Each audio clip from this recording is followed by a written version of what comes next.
Hey homesteaders, it's me again at the Camacho Homestead.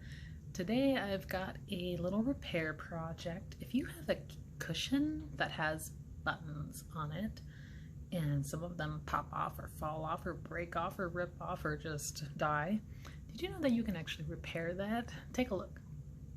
This is one of my kitchen chair cushions that I actually made as a beginner project, quote unquote, which was not a beginner project at all. And these buttons that I made have started coming off. This is a pretty frequently used cushion, and what I think happens is the back pocket of my jeans maybe like catches under here sometimes. I'm not sure why this particular cushion has problems, but I'm missing 3 on that side. And then this side has the other 4, but as you can see, they're not looking pretty. The directions that I got initially said I could use this doubled up embroidery thread to sew on the buttons, but obviously it's not working out very well. So I went to the store and they gave me or recommended this. It's actually wire, so it's not going to be breaking anytime soon. And I'm supposed to use pliers to tie a knot in it, so we'll see how it goes. If you've got cushions, even if they're store-bought cushions and maybe they've lost their loft and they're like flat as a pancake, you can actually open up a little hole. You can just rip a little seam in here. This is the actual seam that was part of making the cushion. You can just open that up really carefully, stuff some more stuffing in your cushion, hand sew it back up, and then you could either add buttons or put the buttons back on. And it's pretty simple. I'm not exactly going to show you how, because there's probably a way better sewing tutorial than what I could give you, but that's all I'm doing in this project. I'm just gonna put these buttons back on, and that kind of creates loft as you push these buttons down. Then you can see the cushion kind of puffs up a little bit. So that's what we're doing. The materials I'm using for this are these upholstery needles, and I'm just going to use the smallest one. And it depends on how thick your cushion is. That's what determines the size of needle that you're going to be using. I've got my pre-made buttons. You can make these, and depending on the thickness of your fabric will determine how easy it is to make them. The thicker the fabric, the harder it is. So if you're doing an upholstery type project and you're using a really thick fabric, this may not be easy. But if you're using a lighter fabric or any kind of cotton fabric, it should be a walk in the park. And the button making kit has its own directions. These ones have what's called a shank on them, so loop. So I'm going to be looping the thread through that and down into the cushion, pulling it tight. And of course, one button on each side, so they're going to cinch down together. I also have my wire beading thread and a pair of scissors. And that should be all that I need. Oh, I also have a pair of needle nose pliers, since the lady at the store said that the wire can be hard to pull tight into a knot. So, all right, I've threaded my needle. I just took an arm's length of this wire.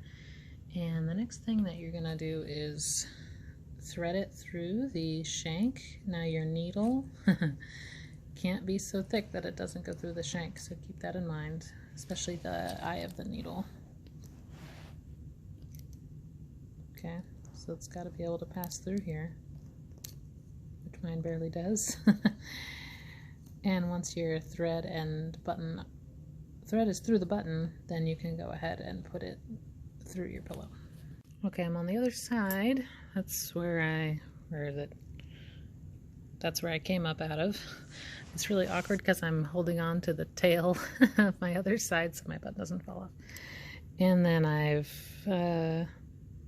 put my button on the other side of my needle, and I'm gonna just go back down through that little hole, this little hole that was previously made.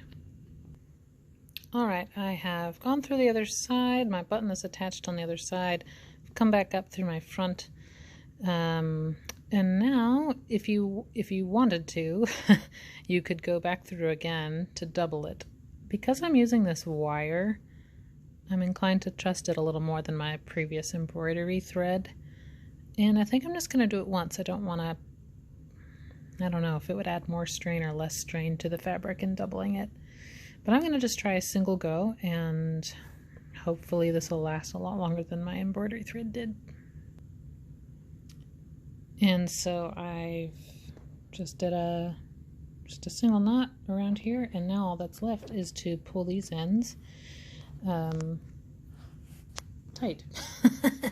I really can't video it. I guess I need a tripod or something, but I'm just going to pull these two ends and it'll cinch down my button. I'm going to check the reverse side of my cushion to make sure that button is getting cinched down, and then once I am happy with how poofy my pillow is, then I will finish the double knot with my pliers. Okay, I've made 2 doubled knots. I don't even know what they're called, but instead of passing through your loop once, you do it twice. And so I did that twice, and I pulled it very tightly. I am happy with the amount of cinch that I got on my pillow, and now I have to figure out a way to really get in there and clip off the ends so they don't show. Hey, look what I found. Wire cutters. Right tool for the job. That's what you gotta do. These bad boys will snip like a charm, and I can just use the very tip. With my other scissors, I had to get in like the crack? What's that thing called? What's that place called? The very back of the scissor. But I really am not able to get that underneath my button and my cushion, so I think these tin snippers are gonna do the job. All I need is a little tiny bit. Oh yeah, like butter. All right, so I've got my button on, and that was pretty easy. I think doing that wire, that beading wire, it felt really strong, and it only took me 1 pass, and I mean, it feels like it's not going anywhere. So I have a feeling that this repair is going to last a long time. I'm really excited about it.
Okay, I hope you enjoyed that sort of sped up version of the whole process.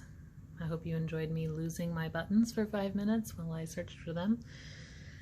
And here's the new and improved button version of my cushion, so I can go put it back on my chair, and hopefully I will never lose my buttons again. Here's hoping. Homesteaders, you can do this. If you've got a cushion that needs repair, you can do this. Very affordable, very easy. You can even pick out your own fabric to like coordinate with a store-bought cushion if you want. Just do like a solid on a pattern or a pattern on a solid.